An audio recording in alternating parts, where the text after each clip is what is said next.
नमो नमः।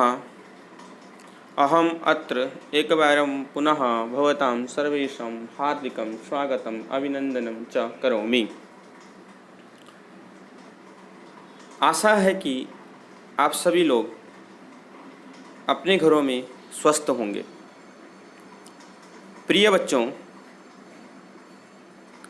संस्कृत शिक्षण कालांश में अब तक जो हमने पढ़ा है आप उसका अभ्यास कर रहे होंगे।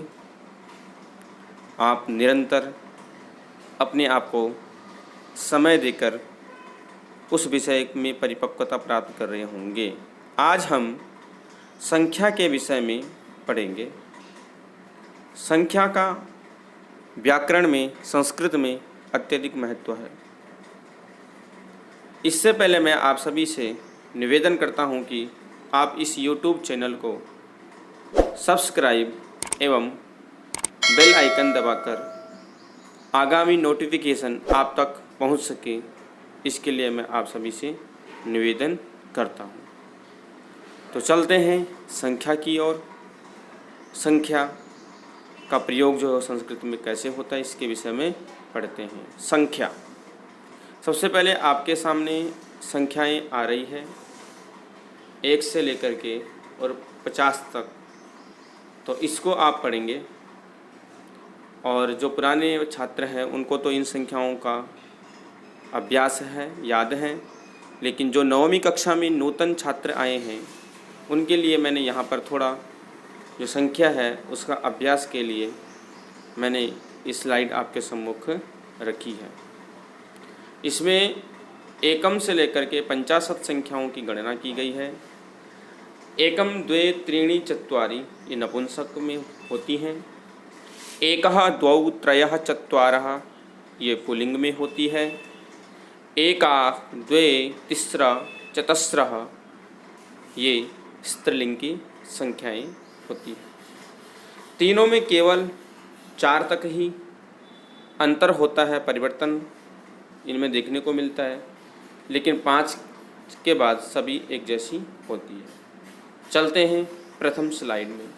एक शब्द रूप जिसको हम एक बोलते हैं, एक शब्द रूप है ये। इसका प्रयोग किस प्रकार होता है पुल्लिंग, स्त्रीलिंग, नपुंसकलिंग में, देखते हैं। आपके सामने आ रहा है।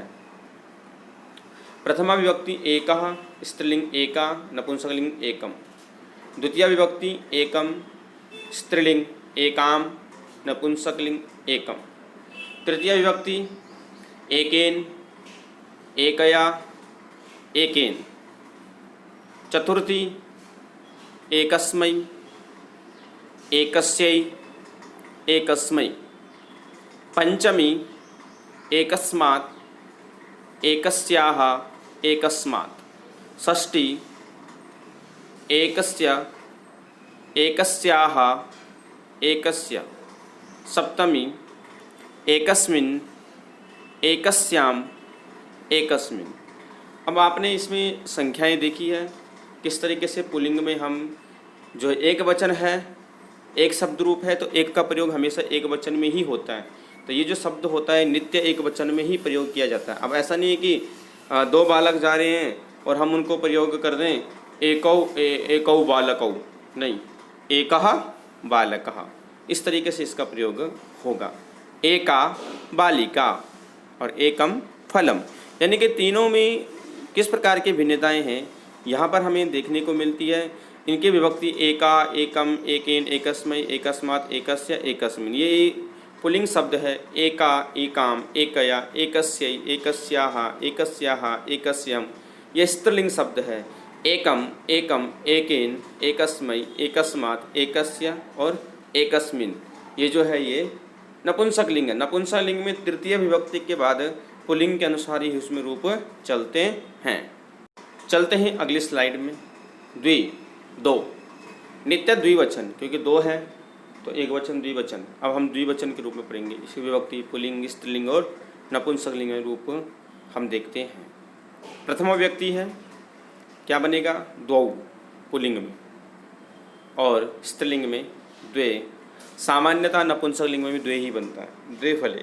द्वितीय विभक्ति में बनता है द्वौ और द्वे और द्वे। तृतीय विभक्ति में बनता है द्वाभ्याम पुल्लिंग में, स्त्रीलिंग में भी द्वाभ्याम, और नपुंसकलिंग तृतीया में तो पुल्लिंग के अनुसार ही चल पड़ता है। चतुर्थी में द्वाभ्याम, द्वाभ्याम, और नपुंसकलिंग में भी द्वाभ्याम। पंचमी में क्या होता है देखिए, द्वाभ्याम, फिर द्वाभ्याम, फिर द्वाभ्याम। षष्ठी विभक्ति, इसमें द्वयोः, द्वयोः और द्वयोः। सप्तमी में द्वयोः, द्वयोः, द्वयोः। तो ये आपके सम्मुख आ गए हैं पुल्लिंग, स्त्रीलिंग और नपुंसकलिंग। ये जो है तीनों लिंगों में आपके सम्मुख जो ये शब्द रूप आए हैं, आप इनका अभ्यास करेंगे। द्वौ बालकौ, द्वे बालिके, द्वे फले, इस प्रकार से इसका प्रयोग होता है। तो इन शब्द रूपों को याद करने से हमें ये पता चलता है कि कर्ता में क्या होता है, कर्म में क्या होते हैं, करण में क्या होते हैं। प्रथम व्यक्ति का अगर हम कहीं पर रूप पर शब्द का प्रयोग कर रहे हो या वाक्य का प्रयोग कर रहे हो, तो वहाँ पर हमें ये कठिनाइयाँ देखने को या कठिनाइयाँ महसूस नहीं होती है, जिन बच्चों ने प्रैक्टिस अच्छी तरह से की होती है। तो आपने इनका अभ्यास जो है, अभ्यास अच्छी तरह से करना है, जिससे कि ये शब्द जो है हमारे कंठ यानी गले में होने चाहिए, जिससे कि हमें कभी भी शब्द रूप के समय में कोई समस्या पैदा ना हो।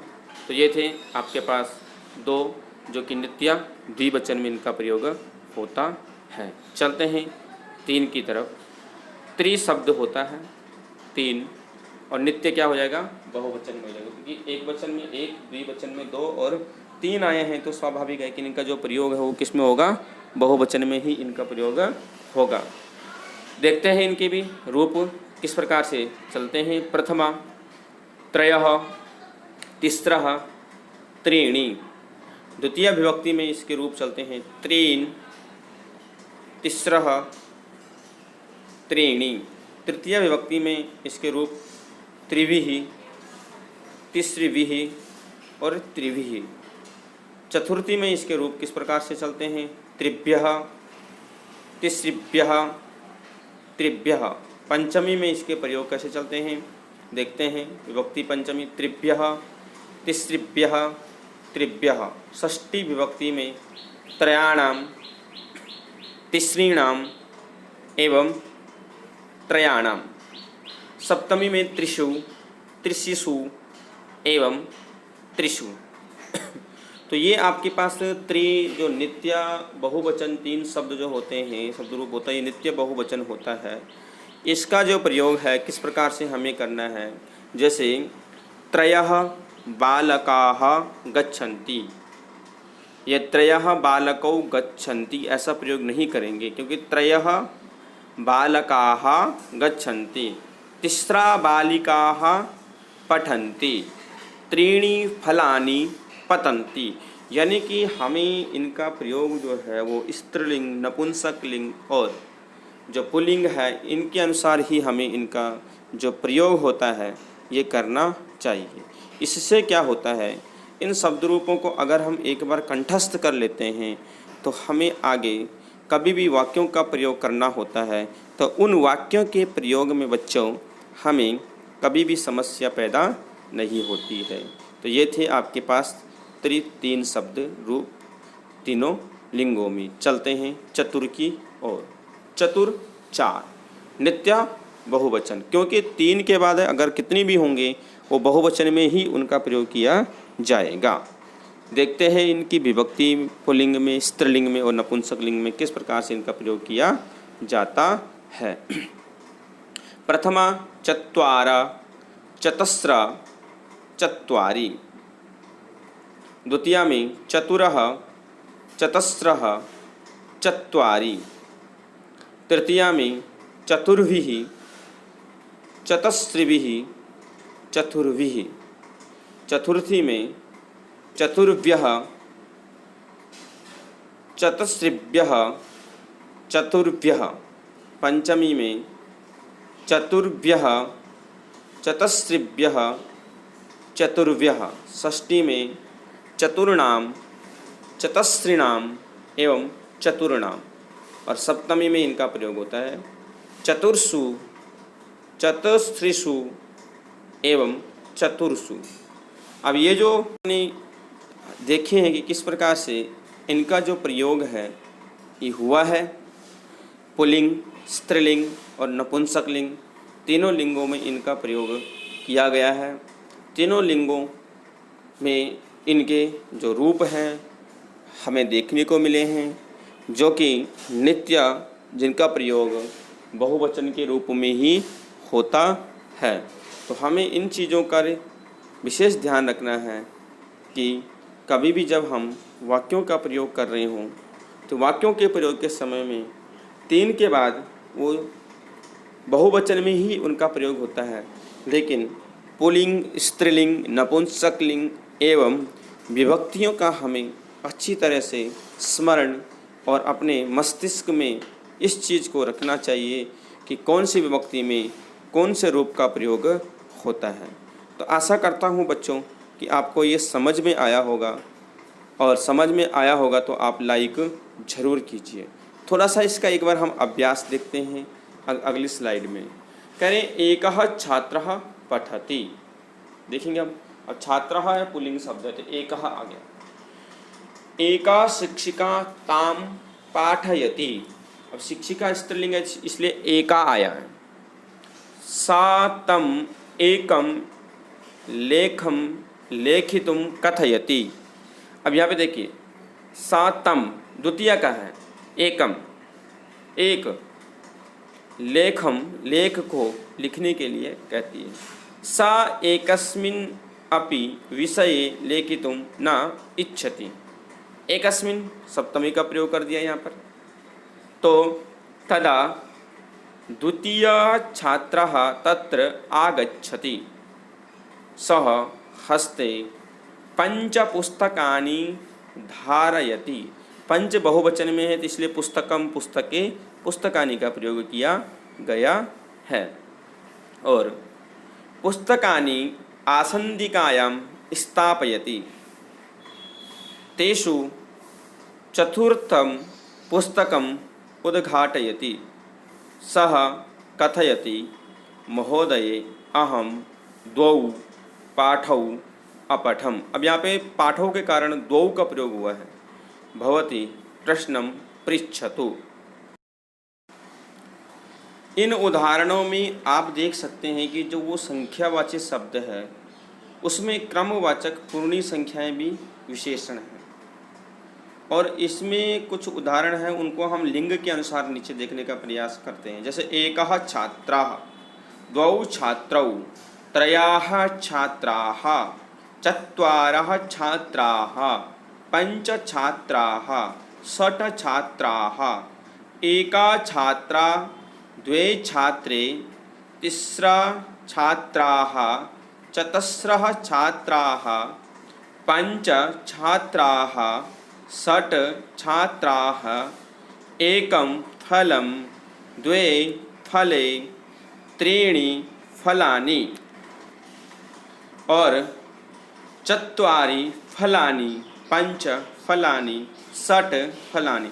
अब यहाँ आप देखेंगे तो एक से लेकर के जो चार तक की जो वाक्य प्रयोग हैं उनमें अलग अलग शब्दों का प्रयोग हुआ, जैसे एका, एका, एकम। लेकिन उसके बाद पाँच के देखिए पंच छात्राः, पंच छात्राः, पंच फलानि, वह पाँच का ही प्रयोग हुआ है, क्योंकि पाँच के बाद जो संख्याएं होती वो समान रूप से चलने लगती है। तो इस चीज़ का हमें ध्यान देना है कि एक से लेकर के चार तक जो संख्याएं होती है उन संख्याओं में पुल्लिंग, स्त्रीलिंग, नपुंसक लिंग में परिवर्तन होता है। पंच के बाद विभक्तियां तो होती है लेकिन स्त्रीलिंग, पुल्लिंग, नपुंसक लिंग का प्रयोग नहीं होता है, उसमें फिर एक समान जो संख्या होती है वो चलने लगती है। तो प्रिय बच्चों, आशा करता हूँ कि आप सभी को ये वीडियो पसंद आई होगी। यदि पसंद आई है तो लाइक ज़रूर करें। इससे बच्चों मैं ये नहीं कह रहा हूँ, कभी भी हम किसी अच्छे कार्य की प्रशंसा करती है तो समाज में एक अच्छाई पैदा होती है, ना कि बुराई पैदा होती है। इसलिए यदि आपको ये वीडियो समझ में आई हो, पसंद आ रही हो, तो आप वीडियो को लाइक ज़रूर कीजिए। तब तक के लिए प्रिय बच्चों, नमो नमः, धन्यवाद। आपका दिन शुभ एवं मंगलमय हो। नमो नमः।